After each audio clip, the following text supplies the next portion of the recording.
that will be joining me. And our topic of discussion will be developing democracy, charting Africa's pathway from neoliberalism and exploration.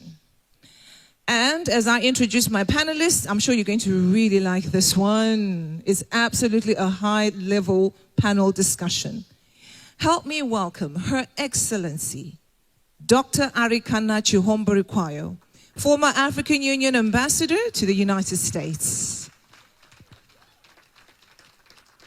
I've been waiting actually the whole morning to hear her speak. You know, she's one very inspirational woman, African woman. Please give her a big round of applause. These are the people that are encouraging us to make a difference in Africa, and we have to honor them. Thank you so much. In that same spirit, help me to welcome, I know a man who really inspired you. You were so inspired and motivated after he spoke. Even I wrote, I don't know, I think about 3 pages of some points that he was talking about. Professor Patrick Lumumba, a lawyer and advocate, former director of Kenya Anti-Corruption Commission. You're welcome. So these are my 2 amazing panelists. And also, as I walk, please welcome Yvonne Katsande. Thank you. Thank you. Firstly, I am so honored to be sitting here and speaking to you. I think, in fact, let me say that the work that you have done is absolutely amazing. And I feel that if people really listen to the work that you've done over the years, which so many people cannot even do, and we really enact it, we will be somewhere. So thank you so much for being the leaders that you are for us as the young Africans, aspiring Africans, business Africans, and the African community at large. Now, I've heard, you know, the discussions on obviously developing Africa. A lot of questions come to mind. But can I start off by saying that we need to extricate ourselves as Africa from detrimental treaties. There's a whole lot of things that were spoken of. The IMF, it's all the culprits that you all know. Can I start off by asking, and this is a question that I'll pose to the both of you, what can Africa do to come out of the United Nations? I honestly feel that that organization is one of the organizations that have absolutely oppressed Africa at large. Over and above the ones that fund Africa, the ones that have actually, you know, dominated the curricula, what can we do as Africa to actually come out of the United Nations? Let me start with you, ma'am. Well, let me start by thanking my brother, Professor Lumumba.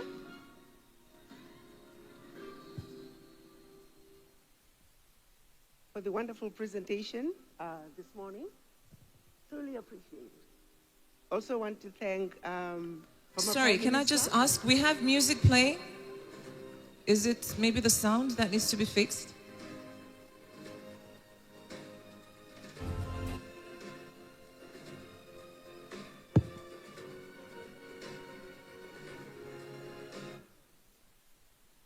Thank you.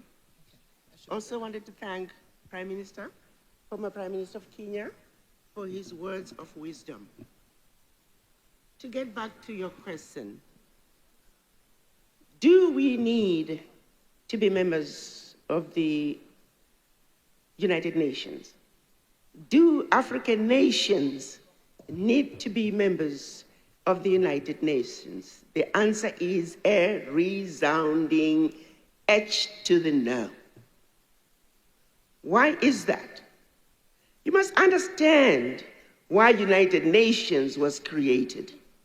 You must understand why IMF, World Bank, the Bretton Woods institutions were created. You must understand why the World Trade Organization was created. The United Nations, the Bretton Woods institutions, the WTO, they were institutions, among others, that were created after the European tribal wars that they call World War II. Europe, as usual, had destroyed itself, and they needed to rebuild, and they could not afford to rebuild themselves.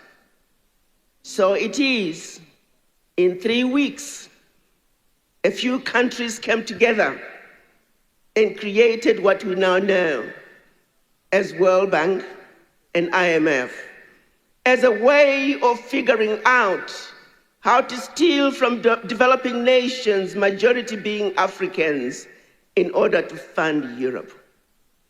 In 1 month, a few nations came together, again organized for the purposes of rebuilding Europe from its self-destruction and implosion.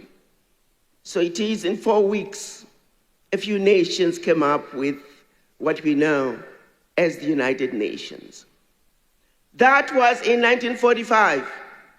These institutions were never created for the benefit of the greater world. And yet, today, like fools, nations have been invited to become members of the United Nations. For what reason? African nations, an entity that was created to rebuild Europe, are asked to become members, and we are happy to be members of the United Nations. When you look at what African nations are doing when they go to the United Nations year in and year out, African nations are receiving brown envelopes, in some cases just being forced to vote on issues pertaining to other nations, but never African nations. So to answer your question very bluntly and honestly, African nations need to pull out of the United Nations. Yeah. There is nothing there for us. We are there just to be used.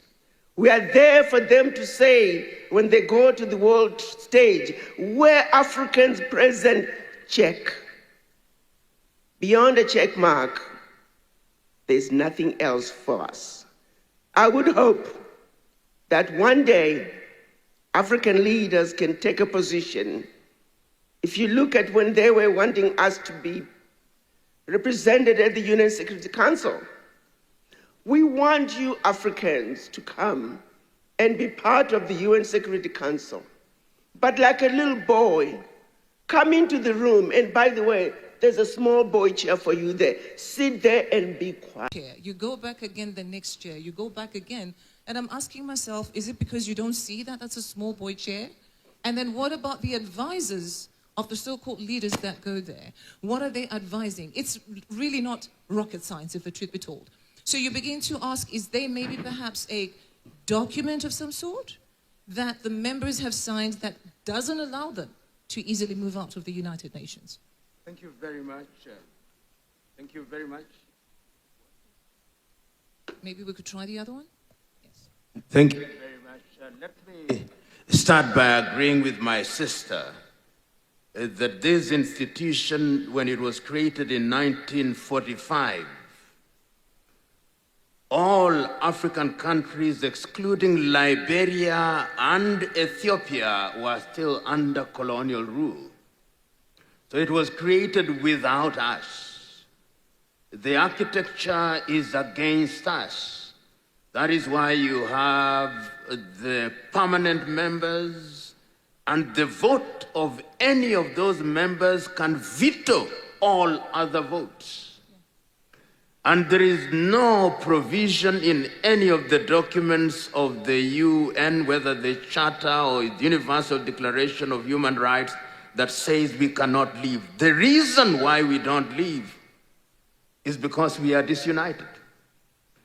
Because we want to be good little boys. And it's not only the UN that they have created to divide us. The Commonwealth, yes. La Francophonie, the community of Portuguese-speaking countries. The day we organize ourselves under the aegis of the African Union and we speak with a single voice, that is the day we'll recognize that we don't need some of these bodies which gained their legitimacy by having Africans playing what in English is called the gooseberry. You just sit there for it to be said that you are there. So I can't agree more that the time is now for Africa to rethink her membership in many of these organizations. But that requires unity, coherent, common policy on international relations. And the day we define ourselves, then we'll discover that the world will come for us, however you define the world. Yeah. Thank you. So would you say that, in fact, how did Cold War politics actually influence the evolution of democracy in Africa?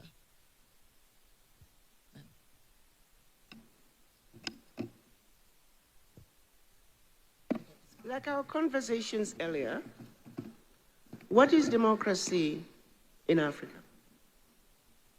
When you look at the Cold War, I liken that situation to the environment that we are in today, where we are seeing President Trump ushering in a new era in diplomacy, ushering in a new era in politics, ushering in a new era in trade. There are many changes taking place around the world. And when you look at those changes, we must look at them with the perspective of what's in it for us. They often say, the enemy of my enemy is my friend. Let's not jump on the bandwagon and follow the trends that some people might say, oh, he's doing this, we don't like it. The one I like the most is when he pulled out USAID. Yeah. Do you guys understand how big that is? That's a juggernaut of a relief that has just been brought to Africa. Do you guys realize that? Did many people actually understand? Yes. I think that was the question there. Exactly. Yeah. Do people understand what that seemingly benign entity was doing? That entity was not about aid to Africa. That entity was not about poor people. That entity was not about development. Like I said in one of my interviews, that entity in Africa and everywhere they have been, they were a wolf in sheep's clothing. When you see that clinic being built, when you see that school being built, when you see those social programs, take an inventory. Yeah. It is never where there is nothing of value. Those entities are being built in areas that are rich in minerals. So while they are running their clinic, guess what they're really doing? They're keeping an eye on that uranium in that area. Who is digging? Why are they digging? Where are they taking their diggings? It is never about the people. It is never about developing anything. It is never about building anything. If it was truly about poor people, guess what? They're having issues with homelessness in California. They're having issues with homelessness in New York City. I know communities all over the South and in the mountain parts of the United States where people still don't have electricity and running water. Hello? So if it's about poor people, we say to USAID, look in your backyard. That's it. There are plenty of them there. So let's analyze the environment we live in, whether it is the environment post-Cold War, the environment post-European tribal wars, the environment we are in now with the geopolitics and President Trump pushing his America First agenda. I use an example of what President Trump is doing with the America First agenda. The side effects, the byproducts, though not intended for Africa, are good for Africa. And the biggest gift he gave us is by dissolving USAID. USAID is how the CIA ran some of its operations. USAID is who funded some of the people who are going against the government, people who are within the government, who are on payrolls of foreign nations, people who are undermining our progress are being funded through agencies like USAID. Your own media that is supposed to boom good news about your country are being paid through USAID to spew negative images of your country. I can go on and on and on. Nations have been destroyed through USAID, a simple wolf in sheep clothing. So let's be realistic. Let's understand our NGOs. Let's understand the environment we live in. Let's not be spoon-fed as to what's good for us. Let's use our brains. I am here to say, understand the geopolitics. Let's cherry pick what is good for us and run with it and not be allowed to believe in that which they want us to believe. That's it. You know, just to add on to what she's saying about USAID, back in 2020, I'll take you back in 2020 when the COVID-19 pandemic, so-called pandemic, actually hit the whole world. USAID played a very vital role. I'm sure you would know that, right? Distributing vaccines. Are you aware, especially if you listen to what she's saying, that USAID was there for a purpose, to monitor? I'll give you an example of the DR Congo. There is unending war only on a certain part of DR Congo. Do you know why? Because they have minerals and rare earths there. They can never settle that war because these so-called USAID NGOs are helping the war-torn area which they have caused. And then we have diseases that are unending. There's this disease in Congo. Ebola. Did you know that they had a cure for Ebola virus? I was shocked. Ebola virus never had a cure for years until one of their very own, God works in mysterious ways, right? One of their very own white person caught Ebola, traveled back to America, and because they were so scared, they cured him on the spot. So I said, oh, what about the ones in Congo? Don't they need the cure also? So it shows you that it's all a lie. Over 300 media houses sponsored by USAID. So bad. Now, Professor Lumumba. Let me just make a comment on that Ebola issue. Yes. When I was still in Washington, there was a meeting of all NGOs around the world to come and see if Ebola could be declared an international emergency. This is after the first big outbreak. Why did these people want Ebola declared an international emergency? Because that's how the monies will be loosened around the world. Yes. Ebola wasn't that big of a problem.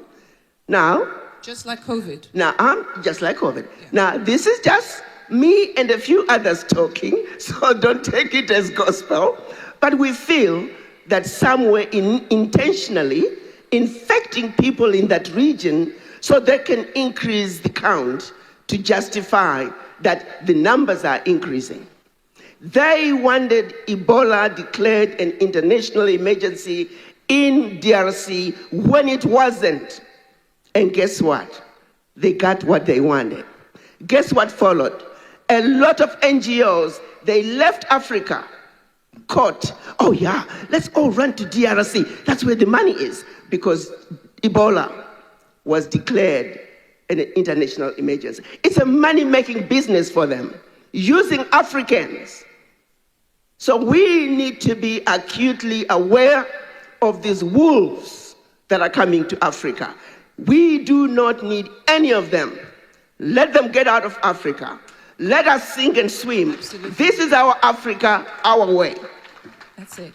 Now, Professor Lumumba, you know, there's so many ways that democracy has either been a lie or it came in a different phase, but obviously we all know what exactly the purpose of it was. Talk about climate change. That's also another way of taking away people's sovereignty away. We're talking about health right now. That's also another way of taking people's sovereignty. When we had COVID, we had nations being asked to sign documents to say that no matter what happens, you'll give us your mines, you'll give us your, your sovereign property. And I thought to myself, I thought you said it was a virus. A virus is in the air. So there's so many ways that African freedoms are being taken away from the people. And one of those major ones also is just the economy. We now live in a multipolar world. There are options, I believe. It's no longer unipolar where we had America just demanding and telling us what to do. But we've also got the BRICS nations that have come up where they are offering something different. You can actually choose. Can Africa find its feet within the multipolar world? And if so, how can Africa also gain its economic sovereignty without actually falling into authoritarianism? If Africa does not define her agenda will be defined for her. Look at what is happening now. The government of the United States of America is exporting unwanted criminals to the continent of Africa, and we are receiving them gleefully. I saw some go to Eswatini. Yes. Some will be exported. The criminals are not good for America, but they are good for Eswatini. And we accept it. Africa will continue to be in this space as long as she is divided into little countries. Benin, Eswatini, Lesotho, Cabo Verde, Comoros. We must speak with one voice.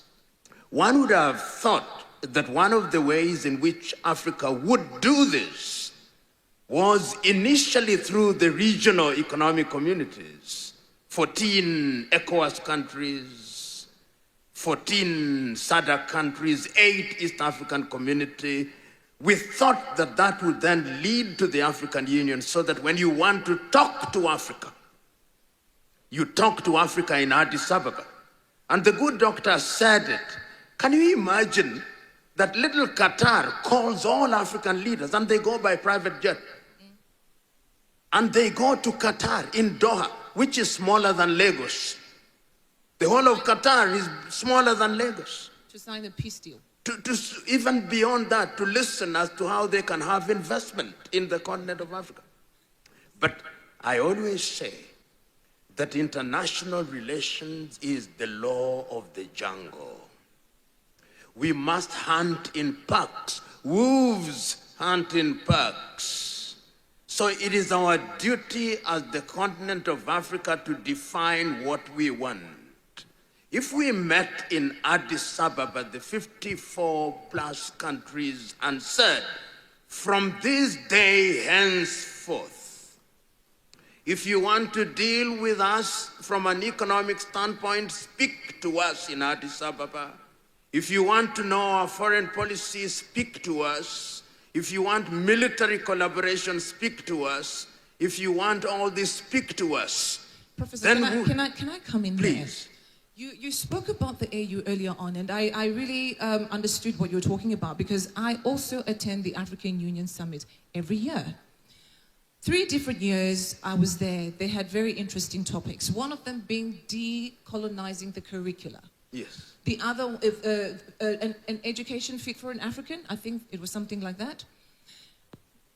In all the occasions that I have gone to the African Union, you're saying that if you want to speak to Africa, come to Addis Ababa. Here's what I found very interesting. We are having an African Union summit, but we have the IMF, they're saying that we want to sponsor your think tank. I found it very disturbing.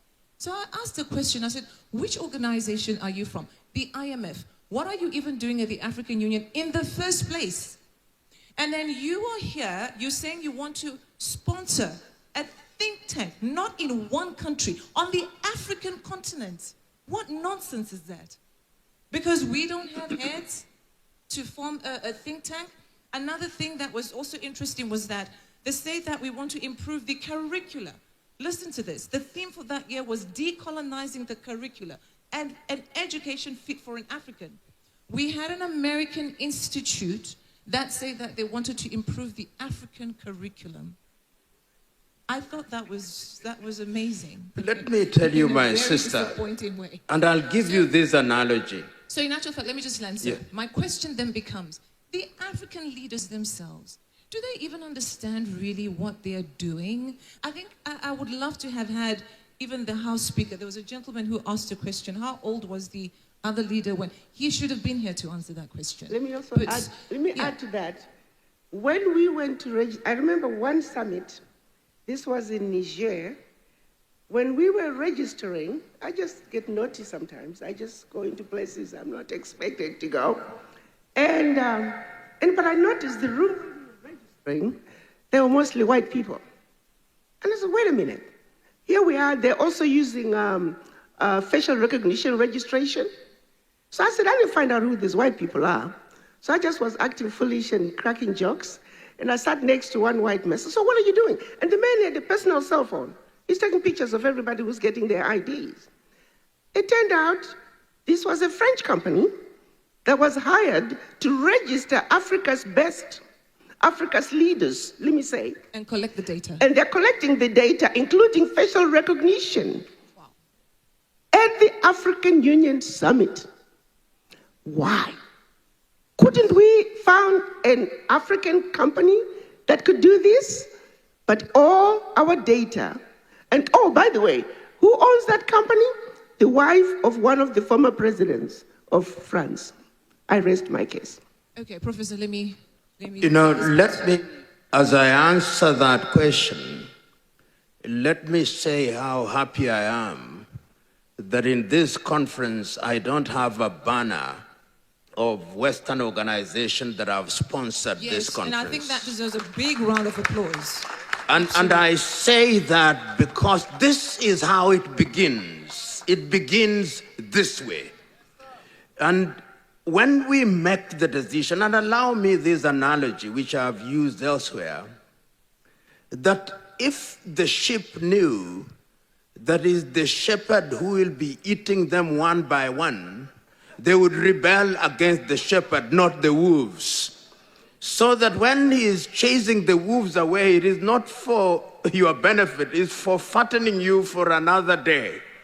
Until the day that we know that all these organizations fatten Africa for their benefit. My good friend, Dr. Arikana, served, albeit in the United States, as an ambassador of the AU. That organization is almost 70% funded, 90% funded by other organizations. And if our English is still correct, he or she who pays the piper calls the tunes. So, but is it not possible if we were to be persuaded? If African governments were to say all African governments charge something called VAT, suppose we were to say that if it is 16% VAT, 2% will go to 1% to regional organization, 1% to the African Union. We would fund African Union. Then we would begin to prioritize what we do. What you see in Addis Ababa every year is an annual jamboree where people meet to read speeches which have been written for them. And then they wait for another. Take, for example, the year 2020 was the year of silencing of the guns. The guns are allowed. Yes. We are in the month of July, 4 months away. This year will have ended. This is the year of the African Union for reparations. How many of you have heard about that theme? No, reparations. Very few. Have not come to Africa. So the truth is that we must rethink. And I want to conclude with this. What Europe and America and others do is also to recruit some from within our ranks, to torpedo the good that we are doing. The fifth columnists. So we must be aware, who do we initiate? We must make a solemn decision that we have African meetings where there is nobody but Africans. It is not going to be easy. Let's remind ourselves. It is going to be 5 steps forward, 2 backwards, but we are moving. It is intergenerational. Once you recognize that, then you'll not be worried. My good friend, Dr. Obi there, told us she's been in this space. We've been in this space.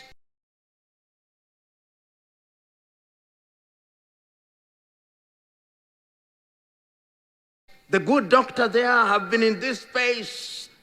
Yours is to take over the baton and run your leg. Your children and children's children, it is an intergenerational war and fight.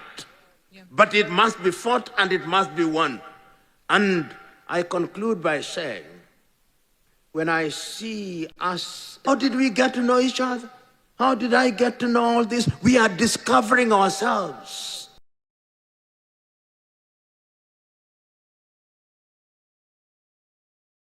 So the journey is on, but there are potholes along the way. But we must move on. And move on, we will. Okay, you want to add on? All right. I need to share a personal experience to emphasize the point he just made. I was at an African Union Peace and Security meeting where we are supposed to be discussing peace and security issues on the continent. So when I walked into the room, I thought to myself, wait a minute, we're talking about peace and security in Africa. What are these people doing here? And so I waited for a chance to sneak in. So I raised my question, and I wanted to know if we're discussing issues to do with peace and security in Africa. I turned around and I looked at all of them and I said, why are they here? Are we invited to European peace and security meetings? Absolutely not. The sister who was moderating the session got so mad at me, she called for a break. And during the break, she had the audacity to come to me and accused me of messing up her session. There.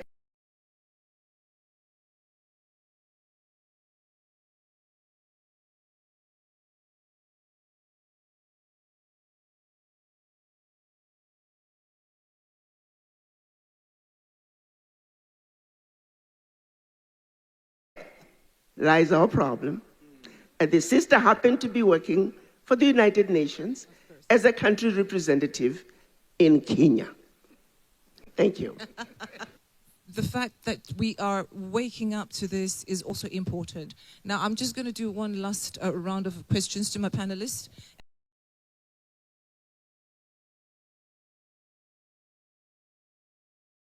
But practically, I know we could discuss at length what needs to happen, as Africans, what can we do?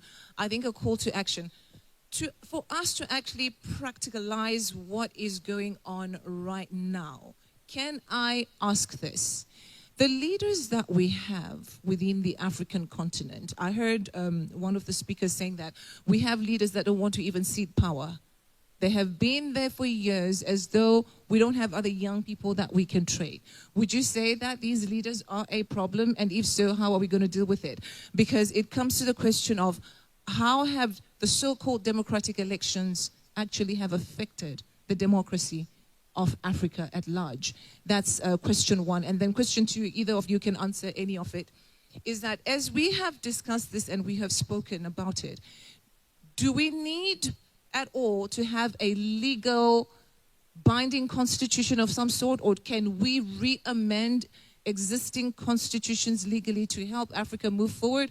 Or can we just ignore that and start afresh? This in reference to what is happening in the Sahel region. The president, I don't know whether I should call him president, of Burkina Faso was asked to come to Washington. He said he was too busy serving the people of Burkina Faso, that being in Washington meant nothing. In just 2 years of also being called a junta government, which I questioned the other time, I said, who came up with the phrase junta government in the first place? How is it junta when the people of Niger are rejoicing? The people of Burkina Faso, they actually want to work with their president. 2 years of this so-called Sahel region trio, what they have done is what you have been talking about for years. They did it in 2 years. Infrastructure, factories, jobs. I learned just recently that they were on school holidays in Burkina Faso. The young people didn't want to go on holiday.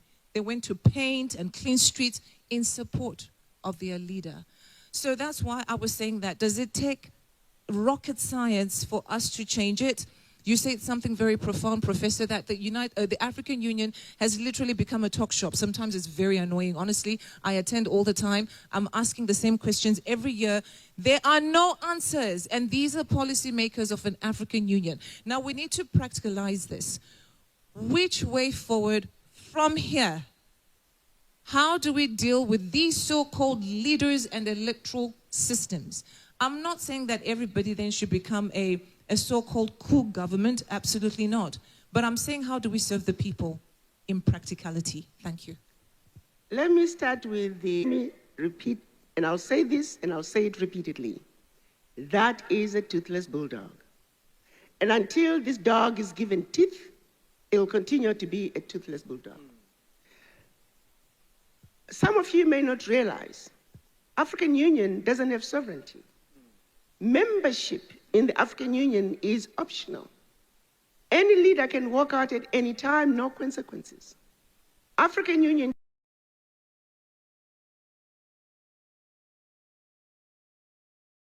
chair, current African Union president, they can't tell any country to do anything. So if the African leaders are truly serious to this toothless bulldog, they must give it teeth. They must give African Union some sort of sovereignty of some sort to where they can actually mandate that certain things be done within the continent. They need to take out Antonio Guterres and stop him from attending those meetings. It could be a starting point. In fact, none of them need to attend the African Union Summit. This is about Africans discussing African issues, our continental agenda, coming up with a true common African position that can be implemented with a pathway. But to talk about common African position that cannot be implemented, even the AFCFTA, try building a highway connecting the Atlantic to the Indian Ocean. Do you know what blocks that railway will go through as it goes? Because we are not together. Prime Minister spoke about the railway network. When you see it, it's beautiful. The things that can be done with these railway lines. But what we end up doing is we go to sleep and we dream about those railway lines. And it ends there. Empowering the African Union and give it teeth is what the leaders should do if they mean business. But they don't. Okay, ma'am. So let's agree on that. I'm going to have to ask Professor Lumumba to round off as well. Thank you very much. I agree with you completely. One of the things that is being done from a very practical standpoint, I know there is now a movement which is operating under the African People's Union. And what it wants to do is to bring pressure to bear on Pan-African institutions to begin to take positive action. It is not going to be easy. There is going to be pushback. In the intervening period is to identify what I call coalitions of the willing and start with those coalitions of the willing with a view to planting the seed and watering that seed. It is not going to be easy. I know several years ago I talked to one head of state in East Africa, and after that conversation there is something that was called the fast tracking of East African Federation. Yes. It also was dead on arrival. So we'll do 10 things and we'll succeed on the 10th one. So don't be tired. Don't be tired of asking these questions. I was telling my wife just a few minutes ago that I write to letters, I write to president, and some people ask me, don't you get tired?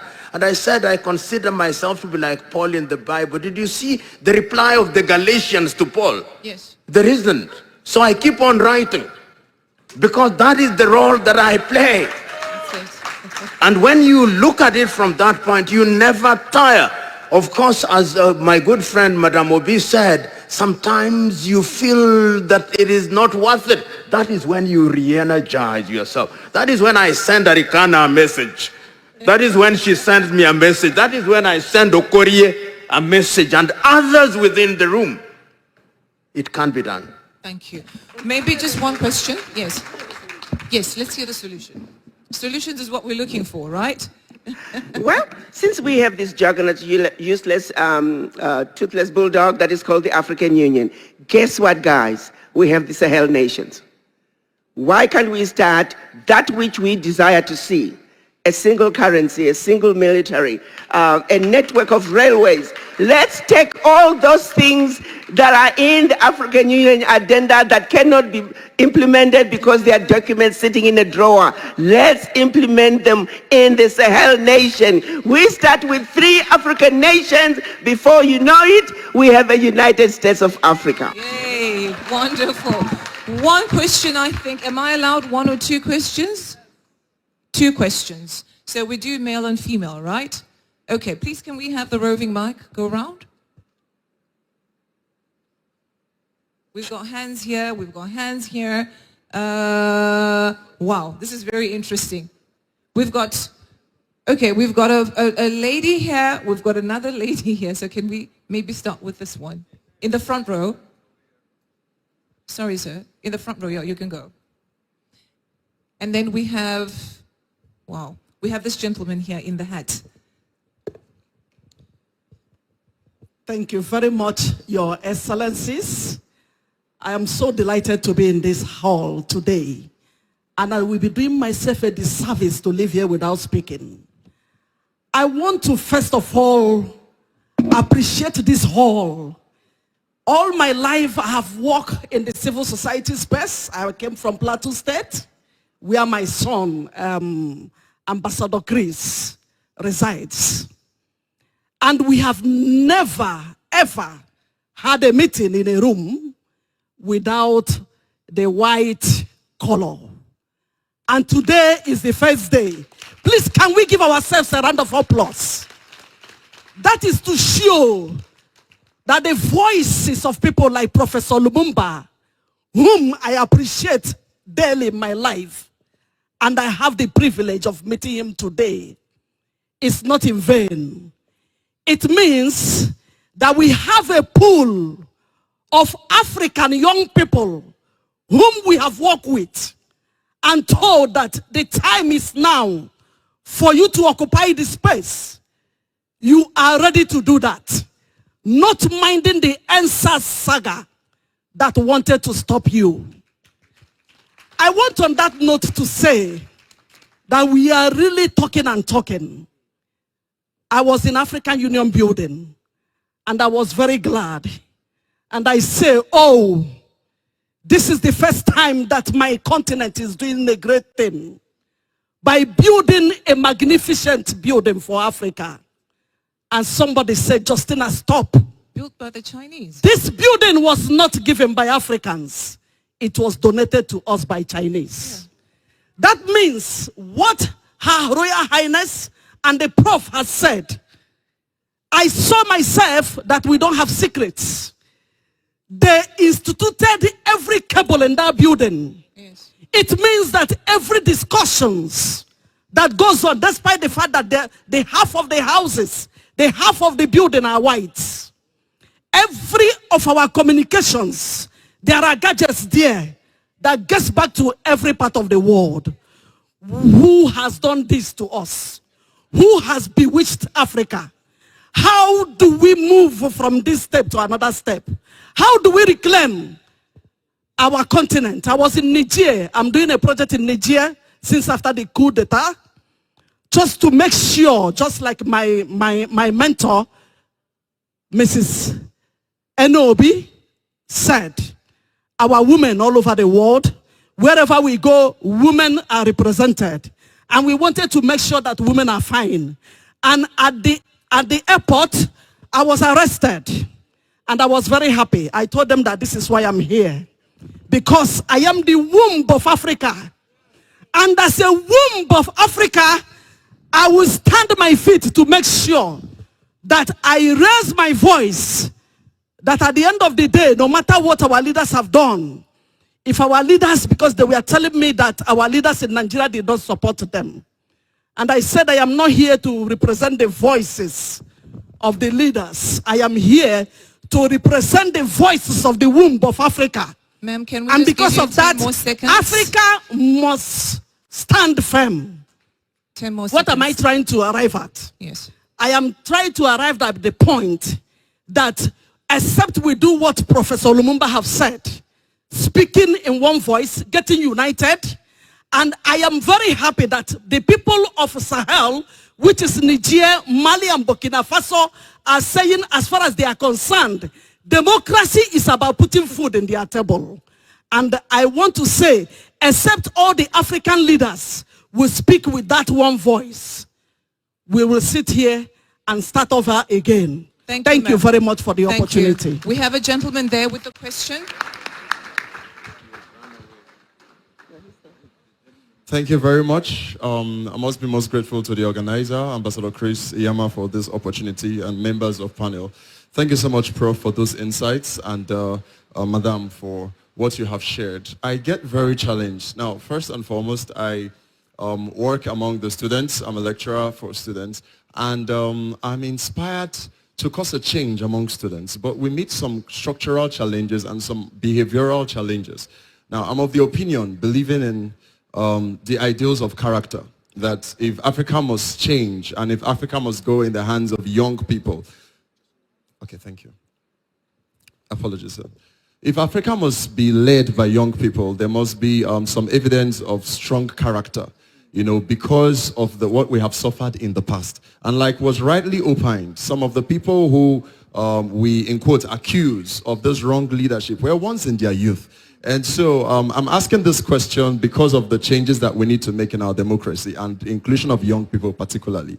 So some of the problems that I've seen are that we have these issues among students, particularly of internet fraud, you know, corruption at the most little levels. And so I'm asking that in the bid to unite and come together to build something new, what are we going to do in terms of policy and some kind of carefulness to be sure that some of the things that ate up the system before in terms of character deficits, you know, because even with us trading with Europe, we still have issues with fraud, trust, etc. So how are we going to have trust now? Let's assume we all buy the idea, we come together. How are we going to have trust? How are we going to build integrity within the systems? Thank you, sir. Thank you very much. Thank you. We can answer. For me, if you look at the issues that we're struggling with, issues that are so common sense and non-issue, for example, just the educational system. I often joke about the Minister of Roads, whose road to his own house is full of potholes. The minister is so used to potholes that he doesn't see anything wrong with that. One phone call and all those potholes to his house could be fixed. Because he just kind of gotten used to it, he no longer sees it as a problem. The ministers of finance who are fully aware of what is being done to us by World Bank and IMF. They go to the World Bank twice a year, and they never challenge World Bank or simply say, we are not coming because of what you're doing to us. I'm saying our inability to address those issues that are so basic. One meeting in Parliament and it's done. Why are we incapable of doing that? It goes down to the mind. We were destroyed where it matters the most. Each and every one of us must look at image in the mirror. Are you colonized? Why do you think the way you do? Do you understand the systems, the processes that were put in place to colonize you, to twist your mind? Something as simple as the color of your skin. I like to say we should refuse to be called black. Because before they came, we were not called black. But they used the color black and white. White representing good, black representing bad. They said the devil is black, the angels are white, and we are white like the angels. Have you ever seen a person who looks like this? It's a lie, but we accepted it. We are not black. But then we believe that automatically anything we do is unacceptable. It was a conditioning process, much like they did to the slaves. They conditioned us to not respect that which we do. A white man can come in and tell the Minister of Education to change the educational system to a Pan-African one. It will be done. Yes. We are waiting for voices that are not like us, but the bottom line is we were defeated where it matters the most. Let's accept that we are colonized and that we have a disease, and that this disease, we are not only sick in a doctor's office, we are not only sick in a hospital ward, we are sick in the intensive care, and we need intensive healing. Okay, Professor? Thank you very much. I think let's be very practical. People don't talk about what they are doing because we must ask ourselves, what are we doing? Dr. Arikana has not told you. In her own way, she has an organization which is called ADDI, which is organizing around the continent and around the world. Those are practical things. In 2 weeks' time, I'll be celebrating 30 years since my foundation was founded. We are now present in 47 African countries, including Nigeria. We have never received a single cent from any European donor organization. We said no. Out of our little income, that is what we contribute. And you will be amazed at what young people are doing. Just give you 3 of them who are active in the continent of Africa. One of them from the Gambia now has a cosmetic company with an outlet in Banjul, in Dhaka, and in Lagos. The other one is now one of the leading Kiswahili speakers in Tanzania. And as I speak, he's just been sent by his party to South Africa to empower young people. The other one is a great Ghanaian YouTuber, Wodemaya, who travels around the world. And there was one who have just sent him, Aliu Suleiman from Kaduna. We, in our all small ways, are doing things. Ask yourself, what are you doing? And as I conclude, what are we doing? We are also talking to people who are in positions of leadership. 2 years ago, I talked to the president of Malawi and I told him, I'm bringing 53 Africans as investors. They will not have billions from China. What did he do? We went there. As I speak to you now, one of the people I took there, a young girl who is below 35, is building what will be a multi-billion kwacha company. And as I speak to you now, out of that initiative, in Addis Ababa, Ethiopia, will be commissioned one of the largest organic fertilizer companies in Ethiopia. So we just don't talk. In addition to the talk, we are wedding our words with our actions, and we are making a contribution. Ask yourself today, what contribution are you making? Because assume each one of us were to make some contribution, and then we combine our efforts. Who will not listen to us? Who? Thank you. Wow. Thank you so much. Now, as I conclude also, I want to say something. Because, usually when you have discussions like this, people tend to get emotional. Racism is a thing that was planted in us so that we could hate each other. Do you understand? We've only got one race. That is God's race. However, we have very, very dubious ones. Those are the global elites, the deep staters that always try to enslave people, like Honorable was saying here, that it's a conditioning of the mind. So now don't go out and say, this person is white, so I don't like them. Please don't do that, okay? Don't do that. We have certain that always disturb our peace in Africa, and those are the ones that we're pointing out to. In addition, I also want to say something. let's learn to pray for our nations. Because if we don't pray for our nations, we will lack wisdom on how to deal with the situations that are happening in our nations. If you read the Bible, it will tell you that the Roman Empire was completely destroyed. Do you know why? We had apostles that were praying. Politics is also there in the Bible. So we need to have the right wisdom, all this education that we're receiving, so that it doesn't go to waste. Right? We're going to do that. And then I also want to challenge the organizers of this amazing conference. Could you then help us start the so-called think tank in Africa? Because I believe you're well connected to different institutions and organizations within the African continent. We've got very intelligent people here. We could have that think tank. What do you think? That is not sponsored by the United States or European Union or something like that. Let me tell you, Europe is well spent. There's absolutely nothing. We have the rare earths that they are busy speaking about between Washington and Ukraine, signing deals. We are the owners of it, so we'll take charge. Thank you so much to my panelists. I am so honored to be sitting with these great people. It's so amazing. Thank you so much. And to a lovely audience, thank you so much for being here today. God bless you.